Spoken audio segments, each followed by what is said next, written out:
kabar semuanya? Anak-anak sehat? Nah, beberapa waktu yang lalu saya itu bikin kayak question box di Instagram tentang asumsi teman-teman saya atau orang-orang di sekitar saya tentang anak kembar. Nah, di video kali ini kita akan menjawab nih asumsi tersebut gimana sih sebenarnya. Selamat tonton terus videonya ya.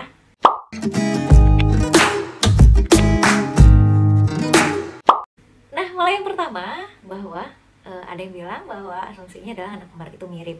Tapi ternyata kembar itu terdiri atas dua moms. Ada yang memang kembar yang identik dan kembar yang tidak ada identik atau yang disebut dengan kembar fraternal. Jadi kalau kembar identik itu adalah satu sperma yang membuahi satu ovum, kemudian ketika proses pembelahannya mereka membelah menjadi dua gitu ya. Kemudian untuk kembar yang fraternal atau kembar yang biasa disebut dengan kembar yang bukan identik, itu memang mereka terdiri dari dua sel telur dan dua sel sperma yang berbeda gitu. Jadi kalau di dalam kandungan mereka itu punya plasentanya masing-masing, jadi mereka tidak terhubung secara langsung sebenarnya gitu. Jadi memang mereka bareng-bareng di rahim tapi punya tempat masing-masing. Nah, yang biasa dari satu sel telur dan satu sel sperma yang sama atau kembar identik atau monozigotik ini memang biasanya kembarnya identik gitu. Biasanya mereka itu cerminan satu sama lain.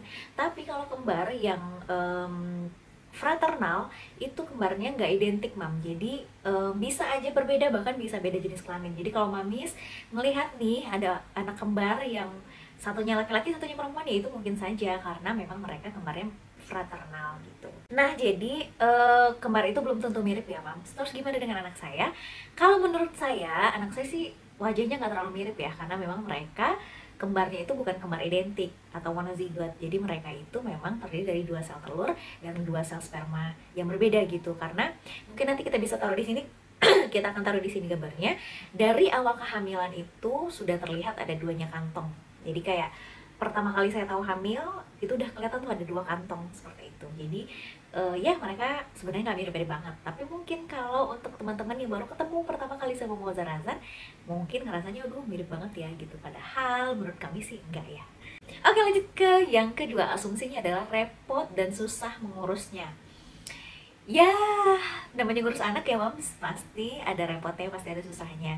Dan memang mungkin mengurus anak kembar itu dua kali lebih repot lagi karena kita menyediakan fasilitas yang sama dua kali lipat gitu dan di waktu yang sama. Mungkin itu sih memang ya memang agak repot lah dan ini memang agak repot ya. Tapi ternyata sebagai orang tua gitu, baik saya maupun ayahnya ataupun orang-orang di sekitar kami yang memang support sekali, itu sangat membantulah kita dalam mengurus anak kembar ini. Dan ternyata mams ada aja sih kekuatan out of nowhere gitu, kayak zaman dulu ya. Kalau saya flashback lagi ke waktu Moza Razan usia 5 bulan, dimana saya mulai mengurus mereka itu cuman berdua aja sama suami, yang memang kita ya kayaknya kalau kita bayangin sekarang tuh kayaknya mungkin gak sih kita tuh emang bisa gak sih gitu. Ternyata kita dulu bisa ya gitu, kayak ini emang kekuatannya tuh datang out of nowhere gitu. Jadi emang bisa aja gitu. Saya bawa dua anak bayi umur 5 bulan, ngantar mereka ke daycare sendirian pakai transportasi online itu kayak apa ya, mungkin sekarang ngerasanya itu hal yang nggak mungkin gitu. Tapi ternyata memang ketika kita menghadapinya, ketika kita memang lagi ada di situasi itu, memang kekuatannya datang dari mana aja, kuat sendiri aja. Bahkan kalau sekarang tuh kalau kita bayangin rasanya tuh kayak nggak mungkin gitu. Jadi ya kalau nanti teman-teman di luar sana atau mungkin ibu-ibu di luar sana yang punya anak lebih banyak, mungkin ada 5, 10 mungkin, dan mereka ternyata bisa menghadapi kesusahan itu, ya memang itu karena kekuatannya ternyata diberikan juga berkali-kali lipat gitu sih mungkin ya. Nah, selanjutnya yang kelima adalah kompak. Kalau kompak, gimana ya, namanya anak-anak ya, kadang memang mereka ada waktunya mereka main bareng, tapi ada waktunya juga mereka berantem, kemudian ada perbedaan minat gitu. Itu biasa terjadi untuk anak-anak itu, nggak cuma anak kembar tapi juga anak misalnya adik kakak, itu kan juga sering tuh berantem ya. Tapi kemarin nih saya sempat baca dari DRA Meike S. Teja Saputra MSI, jadi psikolog di Universitas Indonesia, menyatakan bahwa sebenarnya ketika anak kita memiliki hubungan yang naik turun itu eh, sebenarnya pertanda bahwa mereka itu saling menyayangi gitu. Jadi eh, walau mereka saling menyayangi walaupun merasa kepentingannya itu eh, kadang terganggu oleh saudaranya gitu. Jadi sebenarnya normal-normal aja sih kalau ternyata anak itu ada ya berantemnya kayak gitu, kadang nggak kompak kadang kompaknya, itu normal-normal aja. Nah, eh, tugas kita sebagai orang tua di sini adalah mengamati dan mencari penyelesaiannya bareng-bareng sama anak, dicari dulu penyebabnya, dan memang kita sebagai orang tua memang harus netral ya untuk menghadapi permasalahan itu. Nah, sebenarnya sebelumnya sebelum pandemi anak saya itu sempat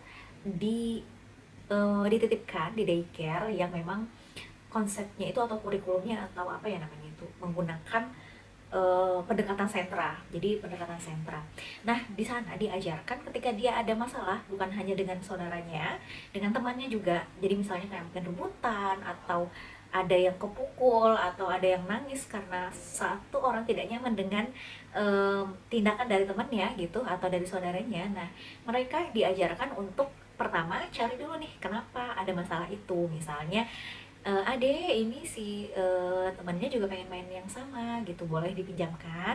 Kalau misalnya si temannya belum mau, diberikan penjelasan nih kepada yang satu lagi, mereka si anak si temannya belum selesai memainkannya, bersabar ya gitu. Atau misalnya ada hal kayak kontak fisik lah, mungkin kayak anak saya pernah digigit mungkin dari sama temennya gitu, atau pernah dicakar sama temennya, mereka dituntut atau mereka dibantu di apa ya istilahnya, difasilitasi untuk sama-sama meregulasi emosinya gitu. Kalau si yang nangis ini merasa kesakitan, ya kita terima regulasinya, emosinya marah diterima dulu gitu. Setelah sama-sama meregulasi emosi bahwa memang kalau sakit ya nangis ya nggak apa-apa, kalau memang merasa nggak nyaman ya nggak apa-apa, tapi setelah itu mereka dibantu untuk sama-sama tuntas atas masalahnya itu gitu. Misalnya dengan saling bermaafan, udah tuntas ya masalahnya, sudah diselesaikan, tadi temannya sudah minta maaf, seperti itu. Jadi mungkin salah satu konsep yang memang saya bawa juga nih ke anak-anak untuk selalu tuntas kalau misalnya ada masalah sama siapa aja. Nah, selanjutnya yang ada yang bilang juga bahwa sebenarnya anak kembar itu punya telepati ya, jadi kayak bisa merasakan apa yang lagi dirasakan oleh saudara kembarnya. Kalau setelah saya baca-baca, ternyata hal ini mitos ya, karena belum ada penelitian yang menyatakan bahwa memang benar kalau anak kembar itu punya telepati. Tapi biasanya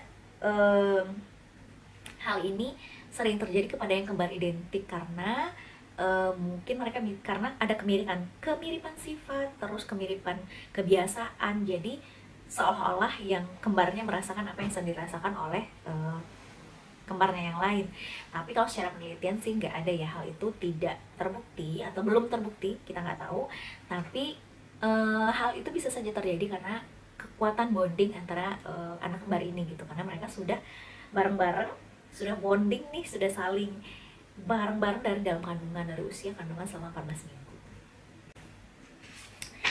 Terus nah juga mungkin berkaitan dengan telepati. Mungkin berkaitan juga dengan telepati, ada yang menganggap mungkin satu kembarnya sakit, kembar yang satunya lagi juga bisa jadi sakit gitu. Kalau setelah yang saya alami dan juga saya pelajari, sebenarnya justru bukannya karena adanya telepati atau adanya kesamaan rasa atau gimana ya, tapi karena memang mereka itu tinggalnya di lingkungan yang sama di lingkungan yang sama, terus dikasih nutrisi dan makanannya sama, terus kegiatannya sama. Jadi mungkin aja misalnya ada yang lebih duluan sakit, terus beberapa waktu setelah itu, misalnya beberapa jam setelah itu si satunya juga ikut sakit. Biasanya itu kalau anak saya eh, ya memang seperti itu gitu, karena mereka memang ya itu di satu lingkungan yang sama, makanannya juga sama. Jadi hal itu ya wajar aja, nggak cuma di anak kembar, sebenarnya di kakak adik juga bisa kayak gitu kan. Jadi tertular sebenarnya dari si kakaknya secara tidak baik langsung ataupun tidak langsung, atau tertular dari saudaranya yang lain gitu. Ada juga yang bilang bahwa si adik yang lebih pintar daripada kakaknya, atau anak kembar itu biasanya ada yang lebih pintar, ada yang biasa aja, atau ada yang baik, ada yang jahat gitu. Kalau itu justru saya memang baru tahu juga ya, ternyata ada yang mengasumsikan seperti itu. Mungkin kalau bagi saya pribadi sih pendapatku gitu, atau dari beberapa referensi yang aku baca, jadi ya saya lihat hmm, itu hanya labeling aja dari kita sih sepertinya gitu. Kalau misalnya pun ada yang lebih pintar atau lebih tidak pintar, mungkin yang ada adalah yang satu lebih berbakat dan berminat kepada satu hal, yang satu nggak minat sama hal ini gitu, tapi dia minatnya dengan hal yang lain. Jadi kesannya yang satu lebih pintar, padahal kita cuma lihat dari satu sisi aja gitu. Jadi kita langsung melabeli bahwa ini yang pintar, ini yang enggak gitu.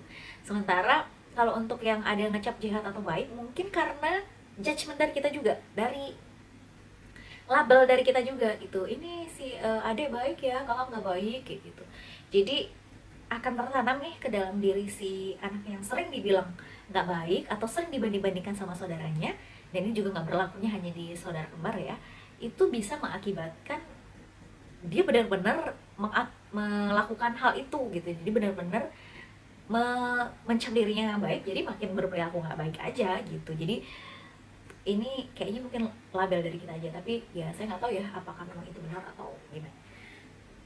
Terus asumsi yang sering banget kita dengar, terutama kalau teman-teman ada di Pulau Jawa, adalah yang mana yang kakak, yang mana yang adik. Oh, ini yang keluar duluan, yang keluar duluan adiknya ya, karena didorong sama kakaknya gitu. Nah, hal ini sebenarnya bisa kita anggap mitos karena tidak sejalan gitu dengan